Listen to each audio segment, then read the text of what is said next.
If you've been watching my channel for a while, you could notice that when it comes to ab training, I'm a huge fan of all the knee and leg raises.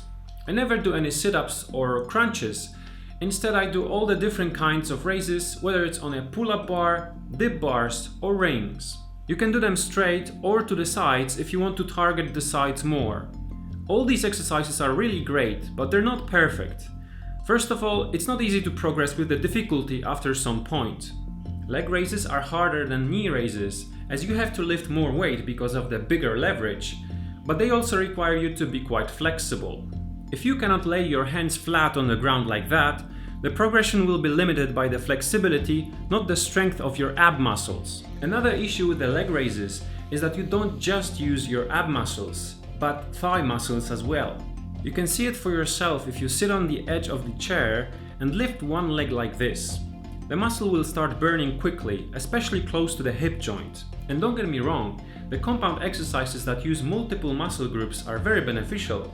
However, if you want to focus your effort on the abs, having to end the set because of the leg muscles getting tired is not desirable, as this will limit the amount of strain you can put on your abdomen.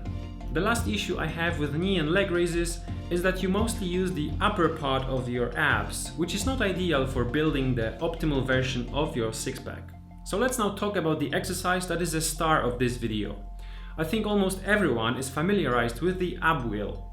Personally, I don't like this device at all because I think it's easy to get injured if you're not experienced using it and you get cocky. Apart from that, you have to use your arms and shoulders a lot, which is not ideal for the same reasons I explained just a minute ago with the leg raises. However, this movement pattern is still very useful for ab training, so I was trying to find a way to incorporate it using rings. At first I tried doing pretty much the same kind of rollouts as on the wheel, aiming for the maximum body extension. This exercise isn't bad, it works your abs pretty well and is much safer than on the wheel. However, the problem with it came up when some of my students started reporting that they don't really feel the ab muscles working that much. After some investigation, I realized it's rather difficult to do properly because you have to be able to separate the ab muscles and use only them. When you're doing the exercise for the first time, it's very tempting to come back with the help of your arms, and the exercise barely uses the abs then. An exercise that is hard to perform correctly is not a good exercise, so I went back to the drawing board. Eventually I came up with a much better version that is not only more beginner friendly, but actually trains your ab muscles even better. I call it ab pull-ins on rings, and here's how you do it. Hang your rings as close as you can to the ground without your knuckles touching it. The ideal height of the bar where you hang your rings is a bit higher than yourself. Start in a plank position on rings, with your shoulders positioned directly above them. At this point, the ring straps should be vertical. Don't push the rings forward like this. Now all you have to do is squeeze your abs and pull back without bending your knees until you get to the standing position and touch the ground with your heels. After you do that, slowly go back to the plank position. That's a rep. I know that the exercise doesn't look like much, but you're gonna feel your abs burning very quickly. If the exercise is too difficult for you, you can raise the rings a bit and try again.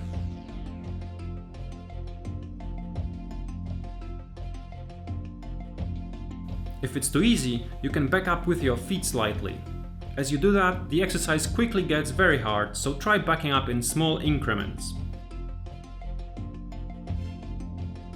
Do as many reps as you can without sacrificing the form. I would recommend choosing a difficulty that allows you to do at least 5 reps, but not more than 15. What I love about this exercise is that it uses the whole six-pack, both upper and lower parts of it, which is ideal for optimal muscle development. Another great thing about it is that your ab muscles is the factor that determines how much reps you can do, nothing else. Not your grip strength, not burning in your legs, just the ab muscle strength. The one technical detail you have to watch is holding hollow back position. You cannot loosen up your abs like this when you finish the rep. This will put a strain on your lower back and possibly cause pain or even injury. Your lower back needs to be rounded like this during the whole set. If you feel any discomfort in your lower back at any point, take a step back and practice the proper technique. The only thing you should feel after the set is burning in your ab muscles and maybe a minor burning in the leg muscles I mentioned earlier. If you've never tried doing this exercise in this specific way, give it a try the next time you're training and you'll be surprised how great it is for building a six-pack. And remember, to be able to see the muscles you've built, you have to have a low body fat, and that's done mostly with diet. Working your ass off to build a six-pack with over 20% body fat that's going to cover it all up is like buying a $200 Gucci t-shirt and wearing it under a second-hand hoodie.